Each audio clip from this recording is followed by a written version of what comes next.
ನಮಸ್ಕಾರ, ಇನ್ಸೈಡ್ ಸ್ಟೋರಿಗೆ ಸ್ವಾಗತ. ನಾನು ನವಿತಾ ಜೈನ್. ಮತಾಂತರ ನಿಷೇಧ ಕಾಯ್ದೆಯಲ್ಲಿ ಏನಿದೆ? ಕಾನೂನು ಮೂಲ ವರ್ಸಸ್ ಮತಾಂತರ ಸಮುದಾಯ ಗುರಿಯಾಗ್ತಿದೆಯಾ? ಲವ್ ಜಿಹಾದ್ಗೂ ಪ್ರತ್ಯೇಕ ಕಾಯ್ದೆ ಬರ್ತಿದೆಯಾ? ಮತಾಂತರ ಮಹಾ ಸಮರ.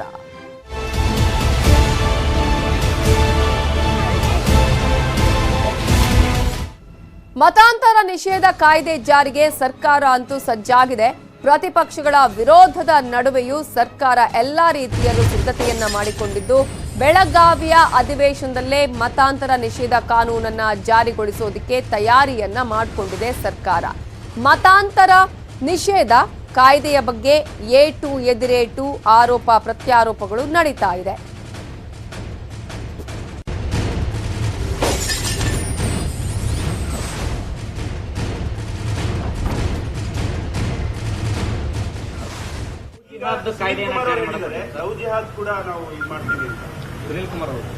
ಈಗ ನೋಡೋಣ ಯಾವ್ದು ಫಸ್ಟ್ ನಮ್ಮ ಸ್ಕ್ರೂಟಿನಿ ಕಮಿಟಿಯಿಂದ ನಮ್ಗೆ ಯಾವ್ದು ಬರ್ತದೆ ಅದನ್ನು ನಾವು ಫಸ್ಟ್ ಮಾಡ್ತೀವಿ.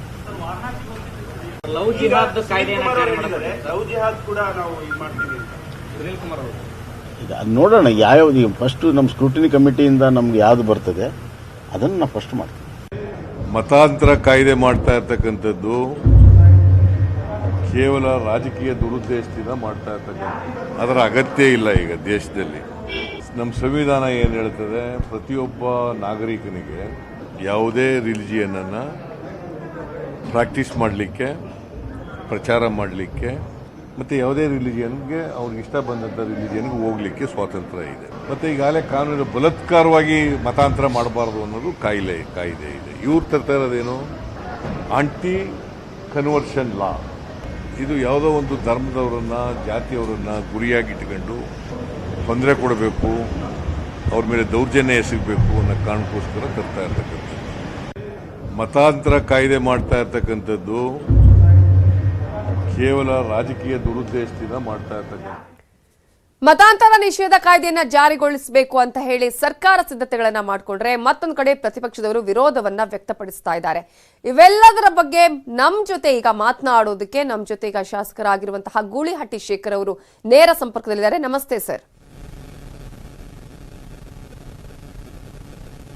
ನಮಸ್ಕಾರ.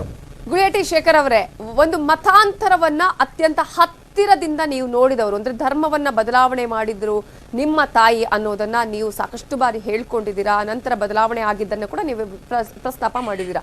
ಮೊದಲದಾಗಿ ಸರ್ಕಾರ ಈಗ ಮತಾಂತರ ನಿಷೇಧ ಕಾಯ್ದೆ ಜಾರಿಗೊಳಿಸೋದಕ್ಕೆ ಸಿದ್ಧತೆಗಳನ್ನ ಮಾಡ್ಕೊಳ್ತಾ ಇದೆ. ಈ ಅಧಿವೇಶನದಲ್ಲಿ ನಿಮ್ಮ ಪ್ರತಿಕ್ರಿಯೆ ಏನು?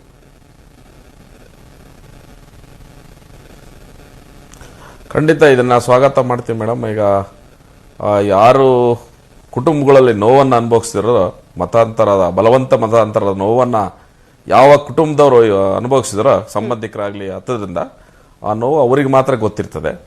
ಹಾಗಾಗಿ ಇದನ್ನ ನಮ್ಮ ಸರ್ಕಾರ ಅದನ್ನು ಜಾರಿ ಮಾಡಲಿಕ್ಕೆ ಸಿದ್ಧತೆ ಮಾಡ್ಕೊಳ್ತಿರೋದು. ಜಾರಿ ಮಾಡಲೇಬೇಕಂತೇಳಿ ಈಗಲೂ ಕೂಡ ನಾನು ಒತ್ತಾಯ ಮಾಡ್ತೀನಿ. ಈ ಅಧಿವೇಶನದಲ್ಲಿ, ಬೆಳಗಾವಿ ಅಧಿವೇಶನದಲ್ಲೇ ಕಾಯ್ದೆನ ತೊಗೊಂಬರ್ಬೇಕಂತೇಳಿ ಒತ್ತಾಯ ಮಾಡ್ತೀವಿ. ಅದು ಜಾರಿ ಆಗುವಂಥ ಸಾಧ್ಯತೆ ಇದೆ ಮೇಡಮ್, ಮಂಡನೆ ಆಗುವಂಥ ಸಾಧ್ಯತೆ ಇದೆ ಮೇಡಮ್. ಓಕೆ, ಪ್ರತಿಪಕ್ಷದವರು ವಿರೋಧವನ್ನ ವ್ಯಕ್ತಪಡಿಸ್ತಾ ಇದ್ದಾರೆ.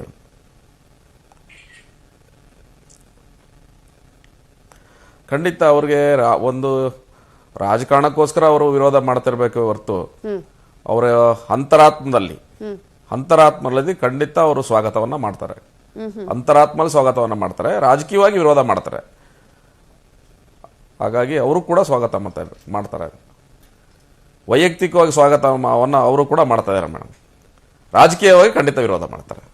ಎಲ್ಲಿ ನಮ್ಮ ಮತಗಳ ವೋಟ್ ಬ್ಯಾಂಕ್ ಅಂತ ಹೇಳ್ತೀನಿ, ವೋಟ್ಗಳು ಎಲ್ಲಿ ಮಿಸ್ ಆಗ್ತಾವ ಅನ್ನೋ ದೃಷ್ಟಿಯಿಂದ ವಿರೋಧ ಮಾಡಬಹುದು ರಾಜಕೀಯವಾಗಿ. ಸೊ ಅಂತರಾತ್ಮದಲ್ಲಿ ಅವರಿಗೂ ಕೂಡ ಇದೊಂದು ಒಳ್ಳೆಯ ಕಾನೂನು ಆಗುತ್ತೆ ಅನ್ನುವಂತ ಆಶಯ ಇದೆ ಅನ್ನೋದು ನಿಮ್ಮ ಭಾವನೆ? ಖಂಡಿತ ಪ್ರತಿಯೊಬ್ಬ ರಾಜಕಾರಣಿಗಳಿಗೂ ಯಾರ್ಯಾರು ಹಿಂದೂ ಧರ್ಮದಲ್ಲಿ ಹಿಂದುವಾಗಿ ಹುಟ್ಟಿದಾರೋ ಅಂಥವ್ರು ಪ್ರತಿಯೊಬ್ಬರು ಕೂಡ, ಯಾರು ದೇವರನ್ನ ನಾವು ಪೂಜೆ ಮಾಡ್ತೀವೋ, ದೇವಸ್ಥಾನಗಳಿಗೆ ಹೋಗಿ ದೇವರನ್ನ ಪೂಜೆ ಮಾಡ್ತೀವೋ, ಹಿಂದೂ ಧಾರ್ಮಿಕ ಆಚರಣೆಗಳನ್ನು ನಮ್ಮ ಮನೆಗಳಲ್ಲಿ, ಕುಟುಂಬಗಳಲ್ಲಿ ಮಾಡ್ತೀವೋ ಅಂತ ಪ್ರತಿಯೊಬ್ಬರು ಕೂಡ ಅವರು ಯಾವುದೇ ಪಕ್ಷದಲ್ಲಿದ್ದರೆ ಖಂಡಿತ ಹೃದಯಪೂರ್ವಕವಾಗಿ ಸ್ವಾಗತ ಮಾಡ್ತಾರೆ. ಒಂದು ಹೊರಗಡೆ ನಾವು ಯಾವುದಾದ ವಿವಿಧ ಕಾರಣಕ್ಕೆ ವಿವಿಧ ರಾಜಕೀಯ ಪಕ್ಷಗಳಲ್ಲಿ ಇದೀವಿ ಅನ್ನೋ ಒಂದು ರಾಜಕೀಯ ಕಾರಣಕ್ಕೆ ಸಹಜವಾಗಿ ಅದನ್ನ ವಿರೋಧ ವ್ಯಕ್ತಪಡಿಸಬಹುದೇ ಹೊರತು ಅವರ ಕುಟುಂಬದವ್ರನ್ನ ಕೇಳಿ ಖಂಡಿತ ಇದನ್ನ ಸ್ವಾಗತ ಮಾಡ್ತಾರೆ. ಒಂದು ಸಮುದಾಯವನ್ನ ಟಾರ್ಗೆಟ್ ಮಾಡ್ತಾ ಇದ್ದೀರಿ, ಸಮುದಾಯವನ್ನ ಟಾರ್ಗೆಟ್ ಮಾಡಿಕೊಂಡು ಈ ಒಂದು ಕಾಯ್ದೆಯನ್ನ ಜಾರಿ ಮಾಡಲಾಗತ್ತೆ ಅನ್ನುವಂತಹ ಪ್ರತಿಪಕ್ಷದವರ ಆರೋಪ. ಸಾಧ್ಯ ಖಂಡಿತ ಸಾಧ್ಯ ಇಲ್ಲ ಮೇಡಮ್. ಒಂದು ಯಾವುದೇ ಸಮುದಾಯಗಳನ್ನ ಟಾರ್ಗೆಟ್ ಮಾಡುವಂತ ವ್ಯವಸ್ಥೆ ನಾವು ಖಂಡಿತ ಮಾಡೋದಿಲ್ಲ. ನಾವಂತೂ ಎಲ್ಲಾ ಸಮುದಾಯದವ್ರನ್ನ, ಎಲ್ಲ ಅನ್ಯ ಧರ್ಮೀಯರನ್ನ ನಾವು ಪ್ರೀತಿ ವಿಶ್ವಾಸಗಳಿಂದ ಅವ್ರನ್ನ ಆಧರಿಸ್ತಕ್ಕಂಥ ಅವ್ರು ನೋಡ್ತಕ್ಕಂಥ ವ್ಯವಸ್ಥೆನ ನಾವು ಮಾಡ್ಕೊಂಡಿದ್ವಿ. ಯಾವುದೇ ಸಮುದಾಯದ ವಿರುದ್ಧ ಇದಲ್ಲ. ನಮ್ಮ ಧರ್ಮವನ್ನು ಉಳಿಸ್ಕೊಳ್ಲಿಕ್ಕೆ ಮಾತ್ರ ಇದನ್ನ ಜಾರಿ ಮಾಡ್ಬೇಕಂತ ಹೇಳ್ತಾ ಇದೀವಿ.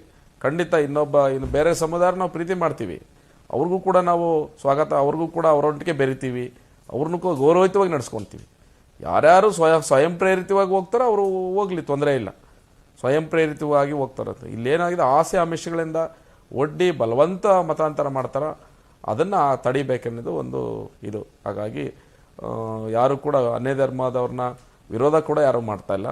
ಅವರು ಕೂಡ ಮೂಲತಃ, ನಾನು ಹೇಳ್ತಾ ಇದ್ದೆ, ಒತ್ತಿ ಹೇಳ್ತಾ ಇದ್ದೆ, ಮೂಲತಃ ಒರಿಜಿನಲಿ ಯಾರು ಬೈ ಬರ್ತ್ ಅಂತ ಹೇಳ್ತಾ ಇದ್ದೀನಿ. ಬೈ ಬರ್ತ್ ಅನ್ನೋ ವರ್ಡ್ ಯಾಕೆ ಹೇಳ್ತಿದ್ದೇನೆ, ನಾವು ಹುಟ್ಟತಲೇ ಹಿಂದೂ ಆಗಿ, ಹುಟ್ಟತಲೇ ಕ್ರಿಶ್ಚಿಯನ್ ಆಗಿ, ಹುಟ್ಟತಲೇ ಇಸ್ಲಾಂ ಧರ್ಮದಲ್ಲಿ ಹುಟ್ಟತಕ್ಕಂಥವ್ರಿಗೆ ಯಾರು ಕೂಡ ವಿರೋಧ ಇಲ್ಲ, ವಿರೋಧ ಯಾರು ಮಾಡೋದಿಲ್ಲ. ಅವ್ರನ್ನ ಖಂಡಿತ ಅವ್ರನ್ನ ಸ್ವಾಗತ ಮಾಡ್ತೀವಿ. ಇದರಲ್ಲಿ ಅಲ್ಲಿ ನಮ್ಮ ಹಿಂದೂಗಳಿದ್ದು ಅವರು ಹೋಗ್ತಾರೆ.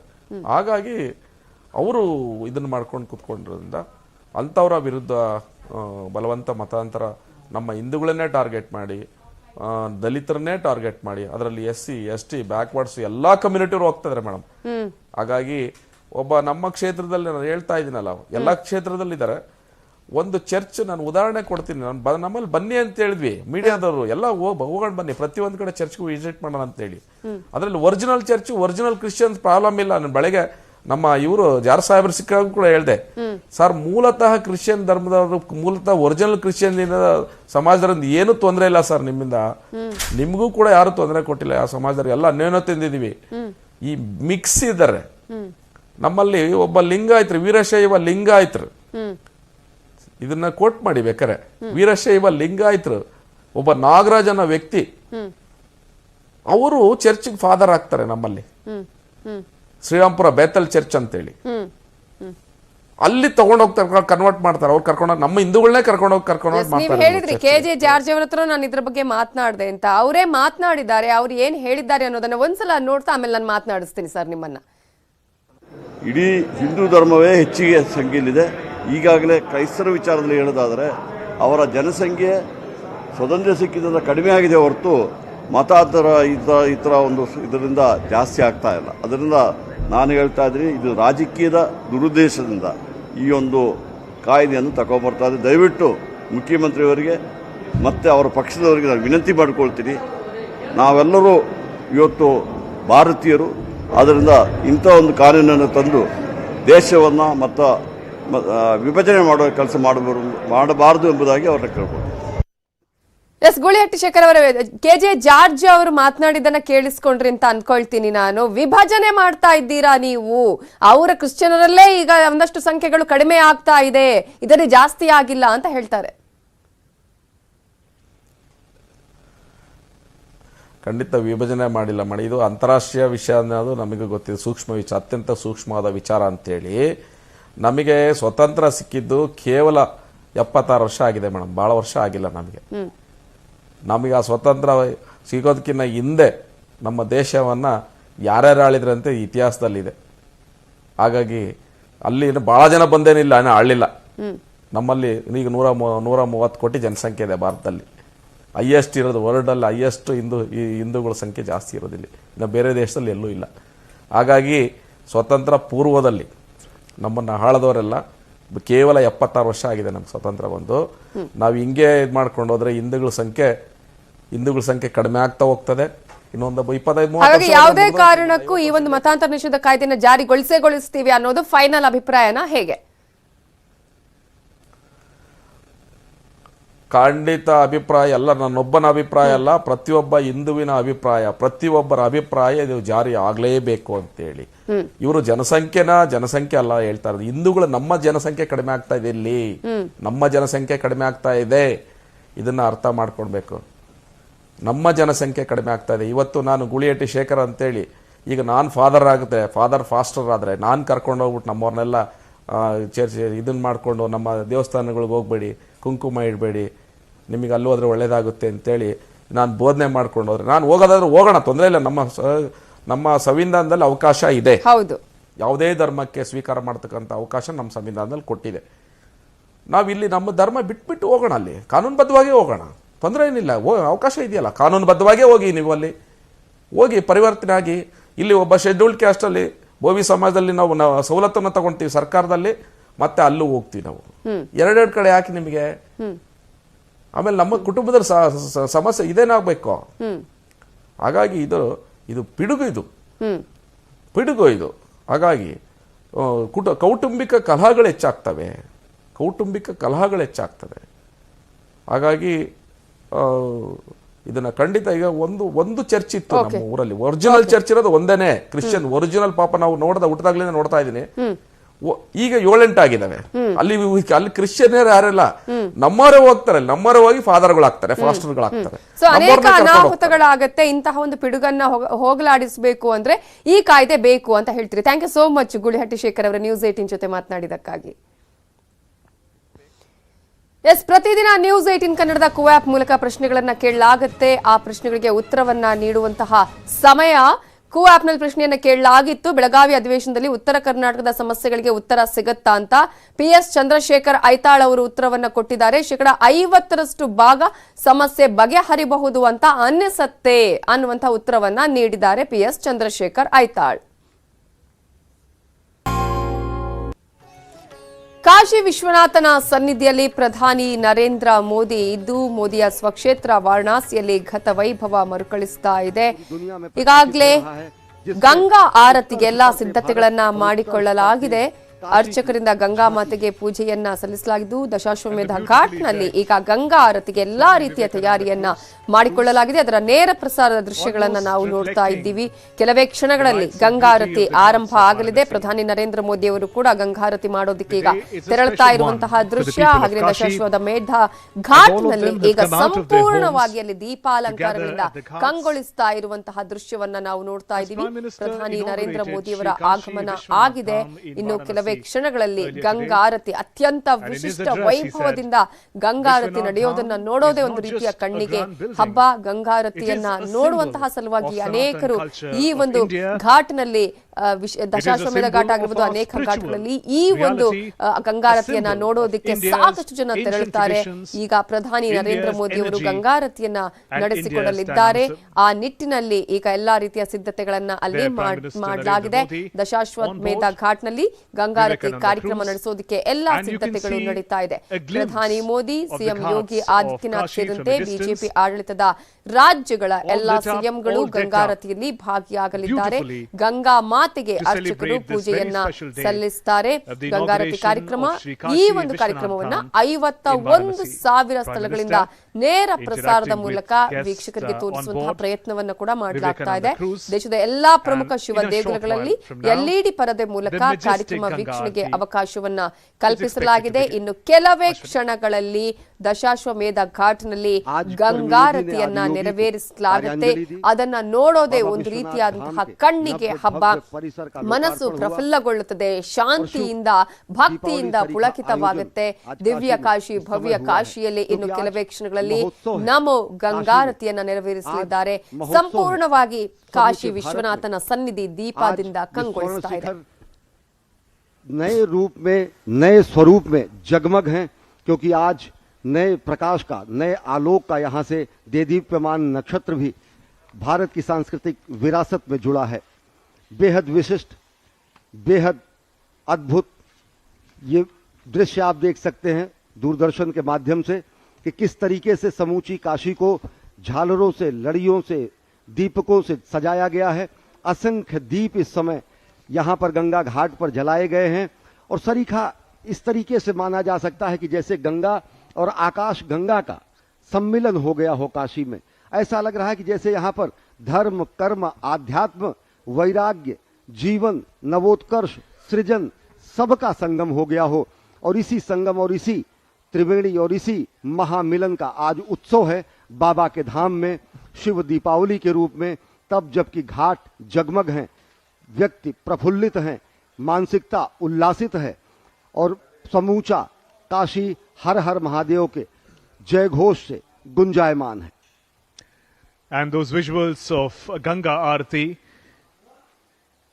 prayers to the Holy Mother that nurtures the planet, the people.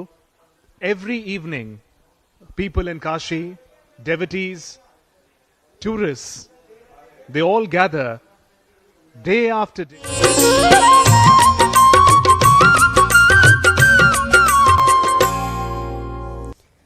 ವಿಶ್ವನಾಥನ ಸನ್ನಿಧಿಯಲ್ಲಿ ಪ್ರಧಾನಿ ನರೇಂದ್ರ ಮೋದಿ ಅವರು ಇದ್ದು ಇನ್ನು ಕೆಲವೇ ಕ್ಷಣಗಳಲ್ಲಿ ದಶಾಶ್ವಮೇಧ ಘಾಟ್ನಲ್ಲಿ ಗಂಗಾರತಿಯ ಪೂಜೆ ನೆರವೇರುತ್ತೆ, ಗಂಗಾರತಿ ನಡೆಸಲಾಗುತ್ತೆ. ಈಗ ಅದಕ್ಕೆ ಎಲ್ಲಾ ರೀತಿಯ ಸಿದ್ಧತೆಗಳನ್ನ ಮಾಡಲಾಗ್ತಾ ಇದೆ. ಗಂಗಾರತಿಯ ಪೂಜೆಯಲ್ಲಿ ಪಾಲ್ಗೊಳ್ಳೋದಕ್ಕೆ ಪ್ರಧಾನಿ ನರೇಂದ್ರ ಮೋದಿ ಸೇರಿದಂತೆ ಬಿಜೆಪಿ ಆಡಳಿತ ಇರುವ ರಾಜ್ಯಗಳ ಸಿಎಂಗಳು ಕೂಡ ಪಾಲ್ಗೊಳ್ತಾ ಇದ್ದಾರೆ.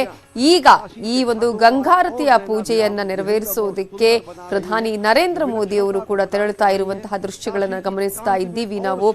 ಕೆಲವೇ ಕ್ಷಣಗಳಲ್ಲಿ ವಾರಣಾಸಿಯಲ್ಲಿ ಗಂಗಾರತಿಯ ಪೂಜಾ ಕೈಂಕರ್ಯ ನಡೆಯಲಿದೆ. ಮತ್ತೆ ಮರುಕಳಿಸಿದೆ ಗತ ವೈಭವ. ಈಗಾಗಲೇ ನಾವು ನೋಡ್ತಾ ಇದ್ದೀವಿ ಒಂದು ದೃಶ್ಯದಲ್ಲಿ ಒಂದು ದಶಾಶ್ವಮೇಧ ಘಾಟ್ನಲ್ಲಿ ಯಾವ ರೀತಿಯಾಗಿ ಗಂಗಾರತಿಯ ಪೂಜೆ ಆರಂಭ ಆಗಿದೆ ಅನ್ನೋದನ್ನ ನಾವು ನೋಡ್ತಾ ಇದ್ದೀವಿ. ಅನಂತರ ಸಂಪೂರ್ಣವಾದಂತಹ ಪೂಜೆ ನೆರವೇರಬೇಕು ಅನ್ನೋದಾದ್ರೆ ಆ ಒಂದು ದೀಪಗಳ ರಾಶಿ, ಅದರ ಜೊತೆಗೆ ಈಗಾಗಲೇ ಅತ್ಯಂತ ವೈಭವ ನಡೆಸುವಂತಹ ಪೂಜೆಗೆ ಪ್ರಧಾನಿ ನರೇಂದ್ರ ಮೋದಿ ಅವರು ಸಾಕ್ಷಿಯಾಗಲಿದ್ದಾರೆ. ಅರ್ಚಕರು ಈಗಾಗಲೇ ಪೂಜೆಯನ್ನ ಆರಂಭ ಮಾಡಿದ್ದಾರೆ. ದೀಪ ಜ್ಯೋತಿ ಜನಾರ್ದನ ದೀಪೋ ಹಸ್ತು ಮೇ ಪಾಪಂ ದೀಪ ಜ್ಯೋತಿರ್ ನಮೋಸ್ತುತೆ.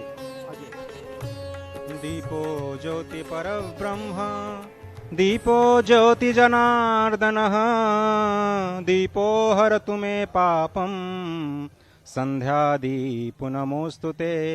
शुभं करोति कल्याणं आरोग्यं सुख संपदां मम बुद्धि प्रकाशं च दीप ज्योतिर्नमोस्तुते.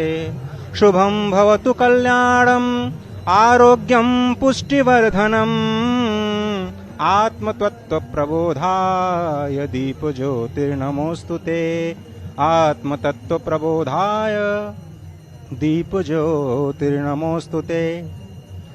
दीपमालाओं की जो श्रृंखला आप देख रहे हैं, शिव दीपावली का जो ये 3 दिनों का महोत्सव पहली बार इस ऐतिहासिक अवसर पर जिसकी शुरुआत की गई है, उसकी छटा तो जब आप यहाँ पर आएंगे, नौका में बैठेंगे, गंगा में जाएंगे और घाटों की तरफ अभिमुख होकर के जब ये दर्शन करेंगे, तब आपको वो अनुभूति होगी कि इन ज्योतियों का मतलब है क्या, इन ज्योति दीपों का मतलब है क्या. ये आपको किसी दूसरी दुनिया में लेकर के जाएंगी. वैसे भी बार बार हम सुबह से ये कह रहे हैं कि ये काशी का भूभाग पूरी पृथ्वी से एक अलग भूभाग है. इसका प्रत्यक्ष प्रमाण यही है कि जब आप यहाँ पर आएंगे और गंगा के बीच में से घाटों की ओर जिस तरह से प्रधानमंत्री 12 मुख्यमंत्रियों और 3 उप मुख्यमंत्रियों के साथ, उनके परिवारजन के साथ इस वक्त शिव दीपावली का आनंद ले रहे हैं, वो आनंद आप किसी भी दिन आकर के यहाँ पर काशी में ले सकते हैं. और वही अद्भुत आनंद आपको उस आनंद की वन में लेकर के जाएगा जिसके लिए काशी जानी जाती है, जिसके लिए इस काशी को आनंद कानन या आनंद वन कहते हैं. कहते ही इसीलिए है कि ये दीपक की जो ज्योति है वो आपको उस परब्रह्म की ओर लेकर के जाती है. दीपो ज्योति जनार्दन, क्योंकि दीप की ज्योति को हम जनार्दन मानते हैं, भगवान की संज्ञा दी जाती है. और जो हमारे ऋग्वेद हैं उसकी जो शुरुआत हुई है वो भी अग्नि से ही हुई है. और भगवान राम के नाम में जो र अक्षर है वो अग्नि का बीज मंत्र है. इस तरह से जो हम दीप का प्रज्वलन करते हैं, दीपों के माध्यम से जो हम आवाहन करते हैं अपने भगवान का, अपने आराध्य का, अपने इष्ट का, अपने आप में वो आपको एक दूसरी सत्ता में लेकर के जाता है जो आपकी वास्तविक सत्ता है. और जो माया के वश में होकर के, मोहित होकर के आप अपने स्व के स्वरूप को भूल जाते हैं, ये दीप की ज्योति आपको आपके अपने स्वस्वरूप की ओर ले जाती है, आपके अपने वास्तविक स्वरूप की ओर ले जाती है और आपका अपना वास्तविक स्वरूप जो ब्रह्म है वो काशी में ही आपको आकर के इस बात का प्रत्यक्ष अनुभव होता है कि आप हैं क्या। और इसीलिए इस शिव दीपावली की महत्ता जो 3 दिनों तक चलने वाली है, इस समारोह के एक तरह से उसके सेलिब्रेशन में वो आपको अपने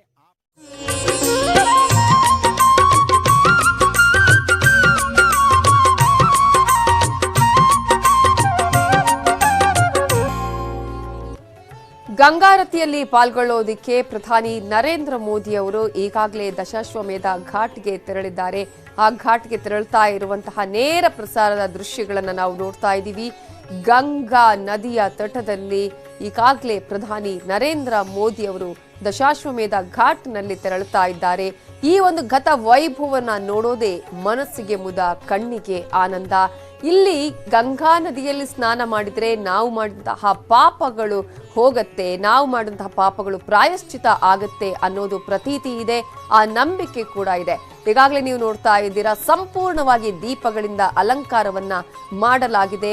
ಇಡೀ ಒಂದು ವಾರಣಾಸಿ ಈಗ ದೀಪಗಳಿಂದ, ಲೈಟಿಂಗ್ಗಳಿಂದ ಕಂಗೊಳಿಸ್ತಾ ಇರುವಂತಹ ದೃಶ್ಯಗಳನ್ನ ನಾವು ನೋಡ್ತಾ ಇದ್ದೀವಿ.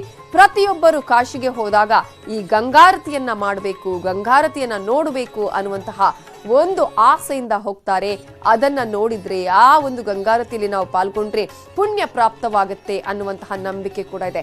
ಅನೇಕ ಘಾಟ್ಗಳು ಇರುವಂತಹ ಈ ಒಂದು ಗಂಗಾರತಿಯ ತಟದಲ್ಲಿ ಈಗ ದಶಾಶ್ವಮೇಧ ಘಾಟ್ನಲ್ಲಿ ಪೂಜೆಯನ್ನ ಸಲ್ಲಿಸಲಾಗುತ್ತೆ, ಗಂಗಾರತಿಯನ್ನ ನೆರವೇರಿಸಲಾಗುತ್ತೆ. ಗಂಗಾ ನದಿಯ ತಟದಲ್ಲಿ ಈಗ ಪ್ರಧಾನಿ ನರೇಂದ್ರ ಮೋದಿ ಅವರು ಗಂಗಾರತಿಯಲ್ಲಿ ಪಾಲ್ಗೊಳ್ಳೋದಕ್ಕಾಗಿ ತೆರಳುತ್ತಾ ಇರುವಂತಹ ದೃಶ್ಯ ನೋಡ್ತಾ ಇದ್ದೀವಿ.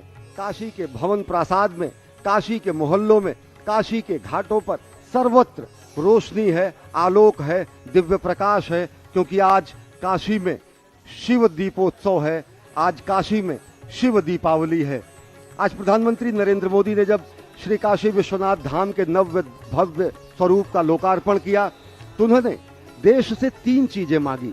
उन्होंने कहा कि हम देशवासियों से ये मांगते हैं बाबा के धाम में कि स्वच्छता का संकल्प लें।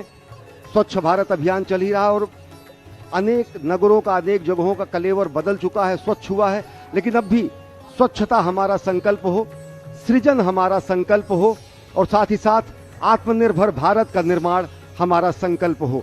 ये 3 संकल्प उन्होंने लिए हैं और इसकी परिणति, इसकी अंतिम चरमोत्कर्ष जो बिंदु होगा वो जगत गुरु भारत का निर्माण होगा। तो ये संकल्प हमें पूरा करना है और आह्वान कुछ इसी तरीके से श्रद्धेय अटल बिहारी वाजपेयी ने दीपोत्सव के जरिए, दीपों के जरिए, उपमाओं के जरिए उन्होंने कहा था कि आओ मिलकर दिया जलाएं, आहुति बाकी यज्ञ अधूरा, अपनों के विघ्नों ने घेरा, अंतिम जय का वज्र बनाने नवदधीच हड्डियां गलाएं।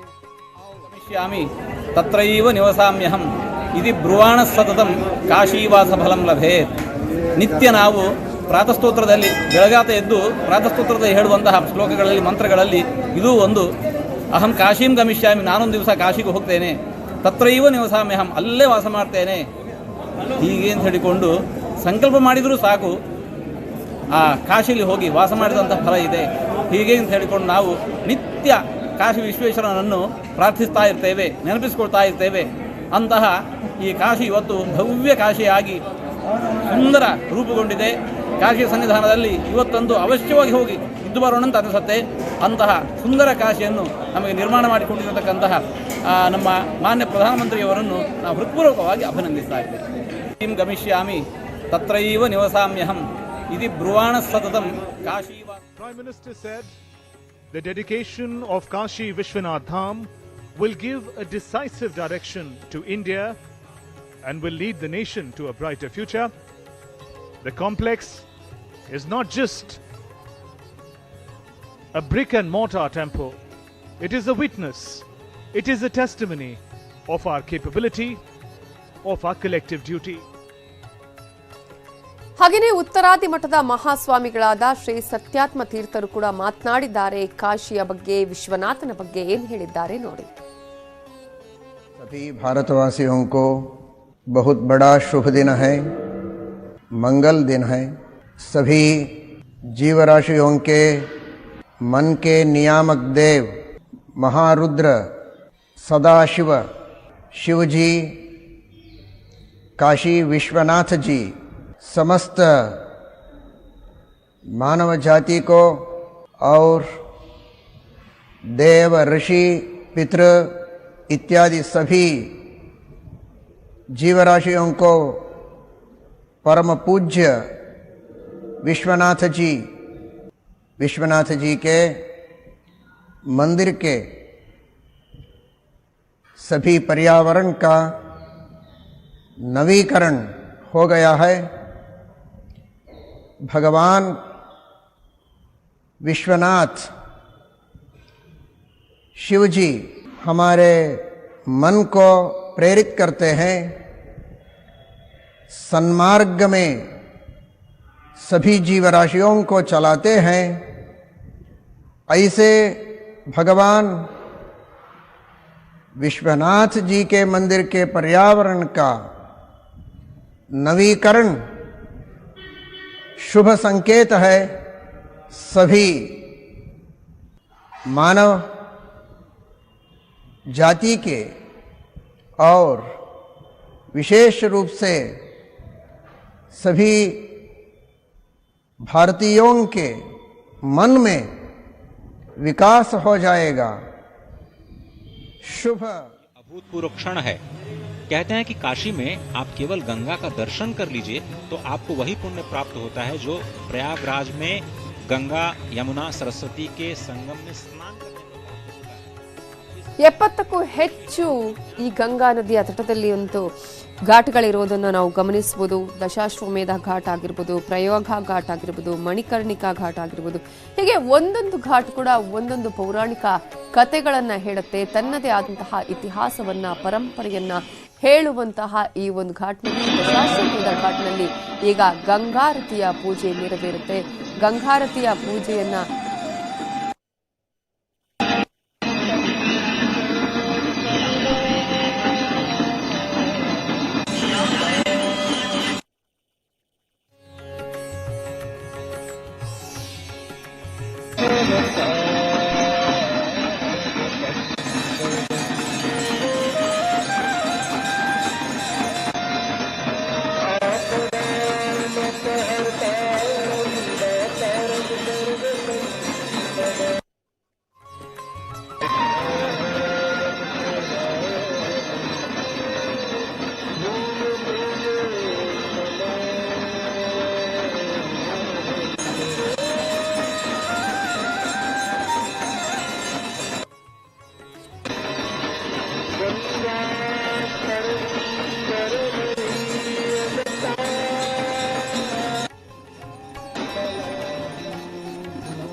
यहाँ के पोखरों के लिए बनारस को जानते हैं हम। माँ गंगा और भगवान विश्वेश्वर की तो हम चर्चा लगातार कर ही रहे हैं। तो आज तो पहले चरण का लोकार्पण हुआ है और उसी का उत्सव हम मना रहे हैं, जिसकी मैं बार बार लगातार बात कर रहा हूं कि नव्य काशी में किस तरह से ये बार बार कहा जा रहा है कि बहुत सारे घरों को तोड़ा गया, बहुत सारे मंदिरों को नुकसान पहुंचाया गया। ये बिल्कुल भ्रम है। बहुत ही स्पष्ट तौर पर प्रशासन ने, सरकार ने कहा है कि सभी जो शिवलिंग यहाँ पर अवस्थित थे उनकी देखरेख करने वाला कोई नहीं था, उनकी पूजा करने वाला कोई नहीं था। वो सिर्फ कुछ मकान के खंडहरों से घिरे हुए थे। उनका पता लगाया गया और उसके बाद ब्रह्मनिष्ठ श्रोत्रिय ब्राह्मणों को बुला करके उनकी विधिवत प्रतिष्ठा की गई है। केवल 27 शिवलिंग अभी तक ऐसे हैं जो मंदिर परिसर के आसपास उनको फिर से स्थापित किया गया है भव्य रूप में। और ये कहा जा रहा है कि 97 शिवलिंग इसके अगले चरण में और 145 शिवलिंगों को फिर से स्थापित किया जाएगा। इन्हीं घाटों के आसपास वो शिवलिंग होंगे और अपने अपनी मान्यता के अनुसार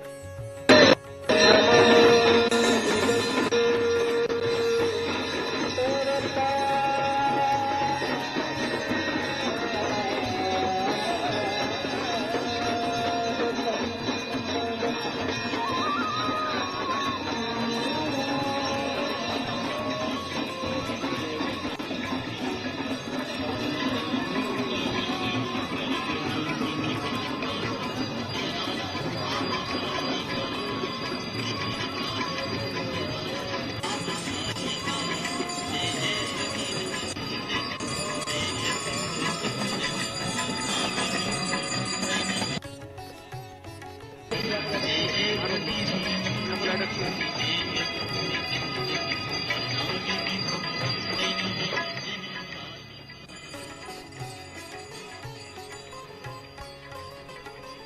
ವಿಶ್ವನಾಥನ ಸನ್ನಿಧಿಯಲ್ಲಿ ಪ್ರಧಾನಿ ನರೇಂದ್ರ ಮೋದಿ ಅವರು ಈಗ ಗಂಗಾರತಿಯಲ್ಲಿ ಪಾಲ್ಗೊಂಡಿದ್ದಾರೆ. ಅತಿ ಪ್ರಾಚೀನವಾದ ಸಾಂಸ್ಕೃತಿಕ ನಗರಿ ಈಗ ಯಾವ ರೀತಿಯಾಗಿ ವೈಭವದಿಂದ ಕಂಗೊಳಿಸ್ತಾ ಇದೆ ಅನ್ನೋದನ್ನ ನಾವು ನೋಡ್ತಾ ಇದ್ದೀವಿ. ಎಲ್ಲಿ ನೋಡಿದ್ರು ನಮಗೆ ಕಾಣೋದಕ್ಕೆ ಸಿಗ್ತಾ ಇರುವಂಥದ್ದು ದೀಪ ದೀಪ ದೀಪ, ಹಾಗೆಯೇ ಲೈಟಿಂಗ್ ವ್ಯವಸ್ಥೆಯನ್ನು ಕೂಡ ನೀವು ಗಮನಿಸಬಹುದು. ಈಗ ಗಂಗಾರತಿಯಲ್ಲಿ ಪಾಲ್ಗೊಂಡಿದ್ದಾರೆ. ಗಂಗಾರತಿಯ ವಿಶೇಷವನ್ನೇ ನಾವು ಗಮನಿಸ್ತಾ ಹೋಗೋದಾದ್ರೆ ಅದರದ್ದೇ ಆದಂತಹ ವಿಶಿಷ್ಟತೆಯನ್ನ ಹೊಂದಿದೆ. ಅದರದ್ದೇ ಆದಂತಹ ಪೂಜೆಯ ಪ್ರತೀಕಗಳನ್ನು ನಾವು ಗಮನಿಸಬಹುದು. ಗಂಗೆಗೆ ಆರತಿ ಮಾಡುವುದರ ಮೂಲಕ ಒಂದು ರೀತಿಯಂತಹ ವಿಶೇಷ ಅನುಭವವನ್ನು ಪಡೆಯೋದನ್ನು ಕೂಡ ನಾವು ಗಮನಿಸಬಹುದು. ಸಾಮಾನ್ಯವಾಗಿ ಗಂಗಾ ನದಿಯ ಈ ಒಂದು ಆರತಿಯನ್ನು ನಾವು ಗಮನಿಸ್ತಾ ಹೋಗೋದಾದ್ರೆ ಅತ್ಯಂತ ಉತ್ತಮವಾದಂತಹ ಅತ್ಯಂತ ಪ್ರಾಶಸ್ತ್ಯವಾದಂತಹ ಸಮಯದಲ್ಲಿ ಸಂಜೆಯ ಹೊತ್ತಿಗೆ ಗಂಗಾರತಿ ನಡೆಯುತ್ತೆ. ಪ್ರತಿ ದಿನ ಕೂಡ ಗಂಗಾರತಿಯನ್ನ ಮಾಡಲಾಗತ್ತೆ.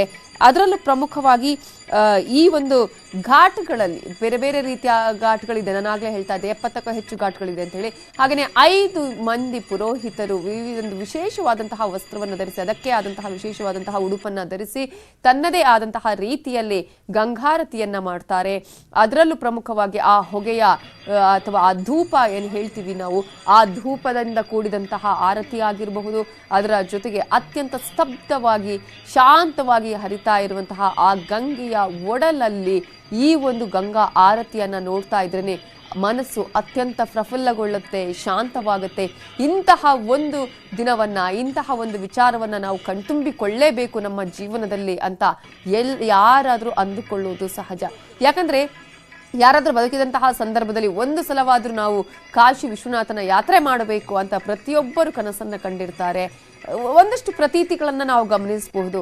ಅಲ್ಲಿ ಹೋಗಿ ಸಾವನ್ನಪ್ಪಿದ್ರೆ ಅಥವಾ ಅಲ್ಲಿ ಹೋಗಿ ಅಲ್ಲಿ ಏನಾದರೂ ಸಾವಾದ್ರೆ ನೇರವಾಗಿ ಮೋಕ್ಷ ಸಿಗತ್ತೆ ಅಥವಾ ಮುಕ್ತಿ ಸಿಗತ್ತೆ ಅನ್ನುವಂತಹ ನಂಬಿಕೆ ಇದೆ.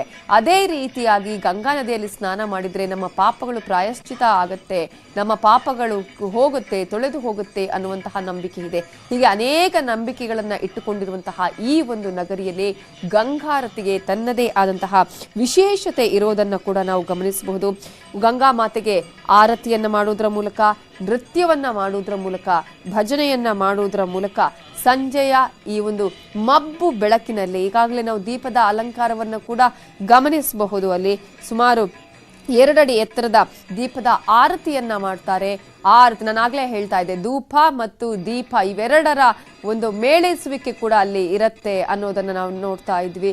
ಪ್ರತಿ ಒಂದು ಭಾಗದಲ್ಲಿ ಒಂದಷ್ಟು ಜನ ಪುರೋಹಿತರು ತಮ್ಮದೇ ಆದಂತಹ ರೀತಿಯಲ್ಲಿ ಪೂಜೆ ಪುನಸ್ಕಾರಗಳನ್ನು ಅಲ್ಲಿ ಮಾಡ್ತಾ ಇರ್ತಾರೆ. ಗಂಗಾ ಮಾತೆಯ ಭಜನೆಯನ್ನ ಮಾಡ್ತಾರೆ, ನೃತ್ಯವನ್ನ ಮಾಡೋದ್ರ ಮೂಲಕ ಆರತಿಯನ್ನ ಎತ್ತುತ್ತಾರೆ. ಜೊತೆಗೆ ಆರತಿ, ದೀಪದ ಆರತಿ, ಧೂಪದ ಆರತಿ, ಎರಡೂ ಆರತಿಯನ್ನ ಕೂಡ ನೀಡೋದ್ರ ಮೂಲಕ ಆ ಒಂದು ಗಂಗಾ ಮಾತೆಗೆ ತಮ್ಮ ಪೂಜೆಯನ್ನ ಸಲ್ಲಿಸ್ತಾರೆ. ಹಿನ್ನೆಲೆಯಾಗಿ ನಾವು ನಾನಾಗಲೇ ಹೇಳ್ತಾ ಇದ್ವಿ, ಗಂಗಾ ಮಾತೆ ಅತ್ಯಂತ ಶಾಂತವಾಗಿ ಹರಿತಾ ಇರ್ತಾಳೆ. ಆ ಸಂದರ್ಭದಲ್ಲಿ ಒಂದು ರೀತಿಯಾದಂತಹ ಅಲೌಕಿಕ ಅನುಭವ ಯಾರಿಗಾದರೂ ಆಗೇ ಆಗತ್ತೆ. ಇಂತಹ ಒಂದು ದಿನದಲ್ಲಿ ನಾವು ಕೂಡ ಕಣ್ತುಂಬಿಕೊಳ್ಳಬೇಕು. ಒಂದು ದಿನವಾದರೂ ನಾವು ಅಲ್ಲಿಗೆ ಹೋಗ್ಬೇಕು. ಯಾಕಂದ್ರೆ ಪ್ರತಿದಿನ ಅಲ್ಲೇ ಇರುವಂಥವರಿಗೆ ಆ ಅನುಭವ ಆಗ್ಲಿಕ್ಕಿಲ್ಲ. ಆದ್ರೆ ಎಷ್ಟೋ ದೂರದಲ್ಲಿ ಇರುವಂಥವರಿಗೆ ನಾವು ಒಂದು ಸಲ ಇಂತಹ ಒಂದು ಅನುಭವವನ್ನು ಪಡ್ಕೊಳ್ಬೇಕು, ಒಂದು ಸಲ ನೆಮ್ಮದಿಯನ್ನು ಕಾಣಬೇಕು, ಶಾಂತಿಯನ್ನು ನಮಗೂ ಸಿಗಬೇಕು ಅನ್ನುವಂಥವರಿಗೆ ನಿತ್ಯ ಸಿಗದೇ ಇದ್ದಂತಹ ಅನುಭವ ಇಲ್ಲಿ ಸಿಗತ್ತೆ ಅಂದರೆ ತಪ್ಪಾಗ್ಲಿಕ್ಕಿಲ್ಲ. ಅಂತಹ ದಶಾಶ್ವಮೇಧ ಘಾಟ್ನಲ್ಲಿ ಈಗ ಗಂಗಾರತಿ ಆಗ್ತಾ ಇದೆ. ಪ್ರಧಾನಿ ನರೇಂದ್ರ ಮೋದಿಗಳು ಈ ಗಂಗಾರತಿಯನ್ನ ನೋಡ್ತಾ ಇದ್ದಾರೆ. ಆ ಒಂದು ಗಂಗಾರತಿಯಲ್ಲಿ ಅವರು ಪಾಲ್ಗೊಂಡಿದ್ದಾರೆ. ಸಂಪೂರ್ಣವಾಗಿ ಒಂದು ವಿಶೇಷ ಅನುಭವ ಇದು ಅಲ್ಲಿ ಸಿಗುತ್ತೆ.